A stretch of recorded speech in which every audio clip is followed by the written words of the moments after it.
반갑습니다. 방금 소개받은 제니 파트너스의 정성환입니다.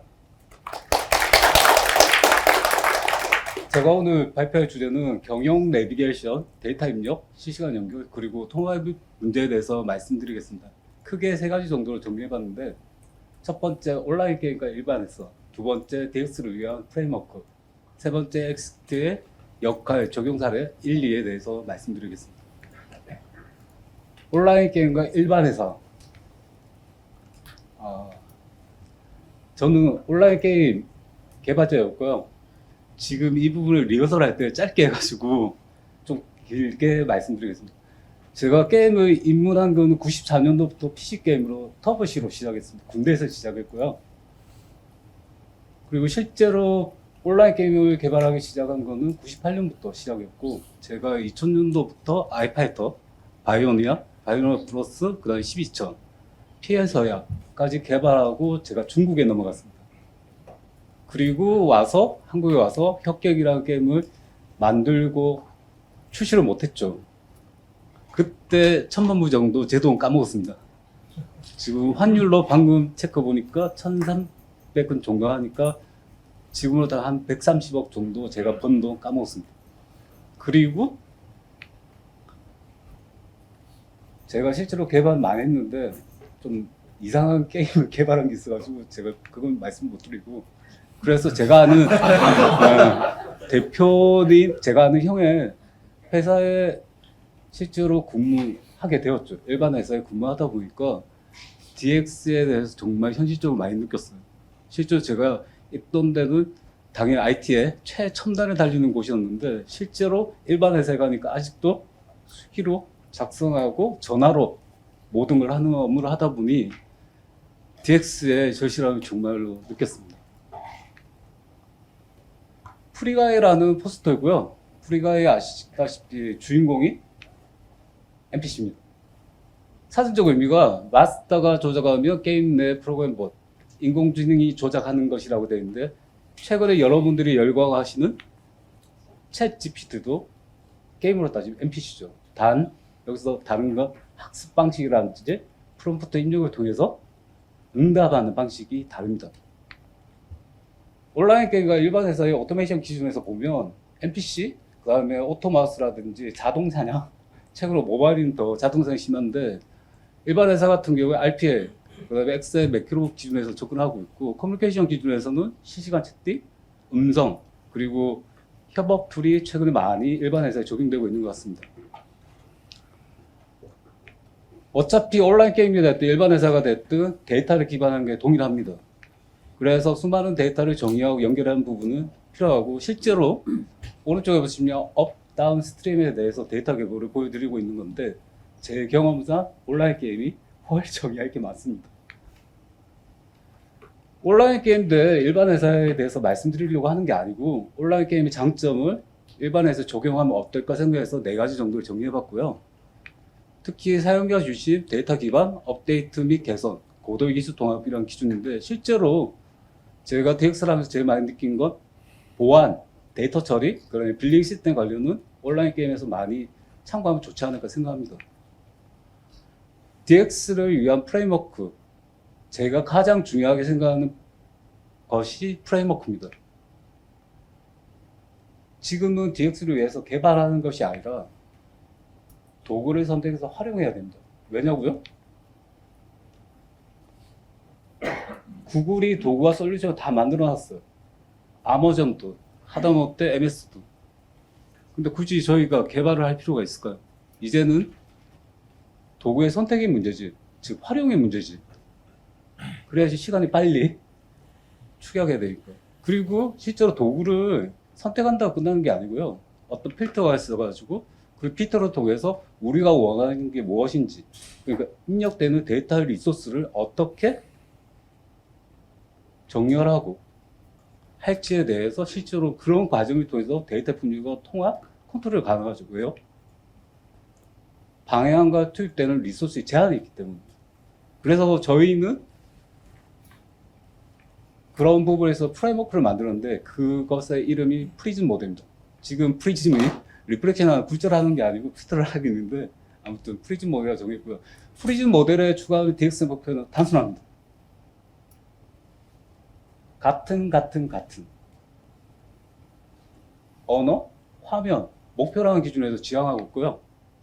그리고 실제로 아시다시피 언어에 대해서 같은 언어를 쓰려고 하면 데이터 기반이 돼야 되고, 그리고 같은 화면을 보기 위해서는 프로세스에 대한 기반이 필요합니다. 그리고 같은 타겟, 커뮤니케이션이 기반이 안 되면 되지 않습니다. 그리고 최근에 유행하고 있는 콜라보레이션도 데이터 기반 하에 커뮤니케이션의 결과물이죠.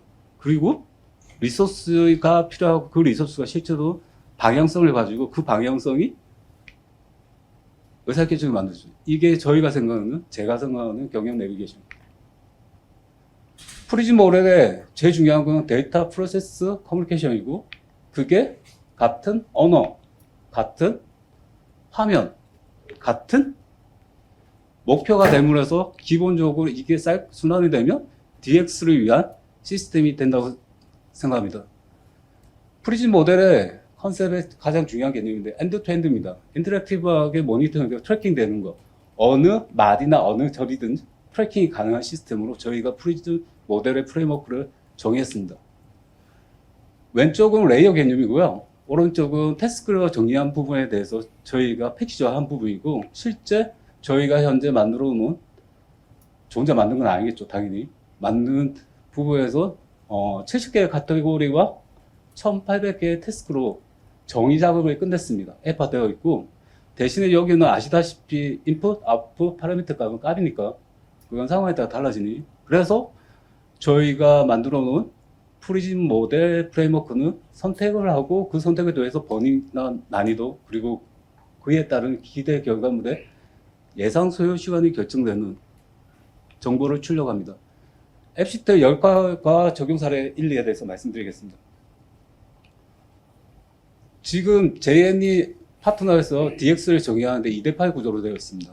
2대8의 가장 중요한 것은 사람이 관리하는 영역을 맥스로 20% 잡고 있고요.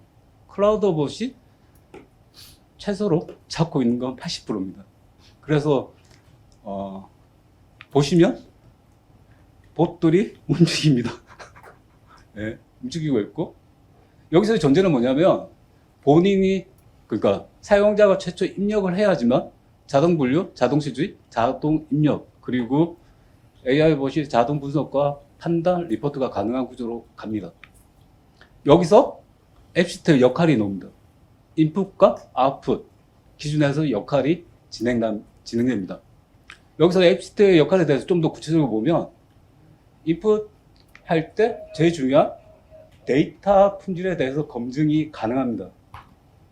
그리고 아웃풋에서는 역할, 권한, 파트별로 보여주는 화면을 제한할 수 있죠. 그리고 더 중요하게 생각하는 것은 처리 과정에서 사람의 손을 타는 순간 훼손될 확률이 아주 높죠. 그래서 세 가지, 정확성, 신뢰성, 사실성이 훼손됩니다. 그 부분을 앱시트는 커버합니다. 그리고 다들 아시겠지만 제가 조직 생활을 많이 안 해봐가지고 이전에 까먹고 해보니 나쁜 놈도 많더라고요. 자기 공을 자기가 잘하면 자기 거고 못하면 네 탓이야. 그래서 앱시트는 데이터 독점이나 그런 부분에서 부패 방지 역할도 분명합니다. 그리고 다양한 OS별, 특히 안드로이드, iOS, 웹, PC 그런 부분에 대해서 제한할 필요 없습니다. 그리고 보안, 구글이 책임지겠죠. 저희가 신경 쓸 게 뭐 있어요. 구글이 뚫리면 다 망하는 건데. 그리고 프로토타입 제작이 빠릅니다. 그리고 이건 그 다음 건 제가 추가적으로 넣었는데 이 부분이 저는 제일 중요하다고 봐요. 왜 앱시트로 가야 되는지. 특히 인적 자원을 많이 쓰는 산업 분야는 꼭 하셔야 돼요. 아까 테림의 대표님이 말씀하셨잖아요. 이제는 이게 아니고 이렇게 된다고요. 중간에 필요 없는 구조예요. 솔직히. 같은 성사시 시작해야죠. 빨리 들어왔다고 왜 그 사람이 연봉을 많이 받아요? 능력에 대한 평가에 대해서. 그래서 제가 스테이지라고 정의한 이유는 그런 의미예요. 앱시트를 한다는 건 단순하게 툴을 적용하는 게 아니고 이게 이런 식으로. 제가 흥분해가지고 다음으로 넘어가겠습니다. 지금 보시는 것은 조금 전에 말씀드린 프리즘 모델의 1.8의 태스크를 저희가 옆으로 리스트해 놓은 거예요. 그걸 실제로 앱시트의 테이블 뷰 화면에 적용을 하면 테이블 출력 슬라이스 된 화면이 기준이 되고, 그게 실제로 보면 이런 결과물이 나오죠. 제가 지금 사례인데 사례에 대해서 일단 리뷰를 해드리면, 이 버전 특징은 구글 시트와 앱시트, 그 다음에 데이터 스튜디오로 되어 있는 버전이고 0.5예요. 0.5는 일단 알파 버전인데 저희가 넣은 이유는 첫 번째 적용된 사례이기 때문에 넣은 거고, 실제 지금 현재는 데이터 스튜디오가 없고 로컬 스튜디오로 바뀌었죠. 그리고 이 사례에 적용되어 있는 화면입니다. 지금 관리사무동, 그 다음에 작업 1, 2층에 대해서 같은 화면으로 다 보여주고 있는 상태고, 그 다음에 구글 시트로 지금 보시면 수주, 생산, 재고가 실시간으로 보여지고 있고, 여기에 횡단보도에 시스템이 들어가서 빨강, 노랑, 빨강을 기준해서 경고 알람이 뜹니다. 그리고 태스크 기준에서 리스트된 9가지가 이 대시보드에 반영되어 있고요.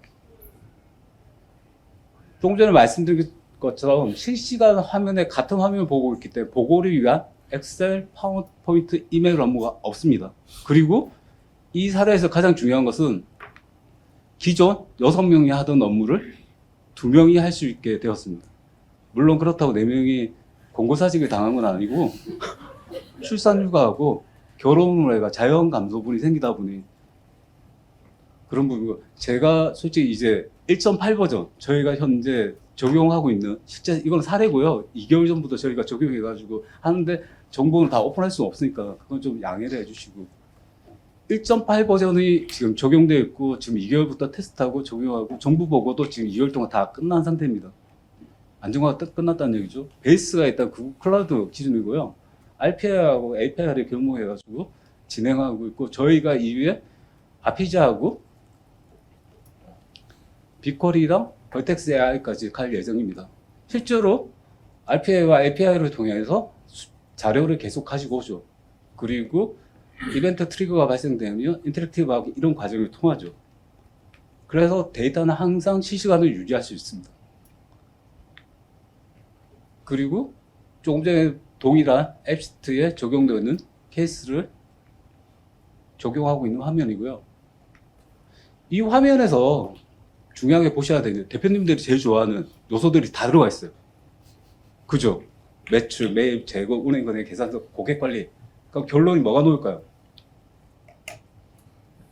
그래서 내가 얼마 남았냐고. 대표들은 이걸 제일 좋아해요.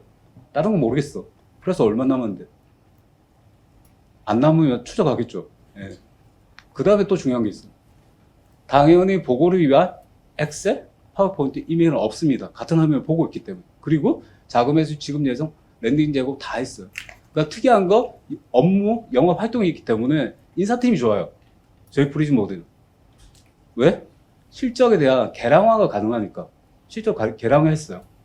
그러다 보니까 연봉 협상할 때 좋고, 또 좋은 거, 유통기한과 기간 보고가 자동으로 되기 때문에 솔루션이 제일 중요한 것은 한 번 입력할 때 정확하게 입력하면 됩니다.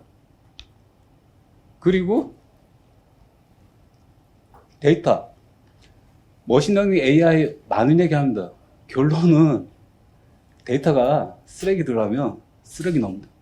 그래서 우리가 통제할 수 있는 요소는 유일하게 데이터밖에 없어요. 그래서 100%에 가깝게 해야 되는 부분이고, 유일하게 예측이나 할 수 없는 부분이 있더라고요. 의사결정을 통해서 사업을 하는 경우, 그걸 아무리 예측을 한데도 가보지 않으면 모릅니다. 그래서 대표들이 대단한 거예요. 그런 부분에서. 물론 모르니까 가겠죠. 자기들도.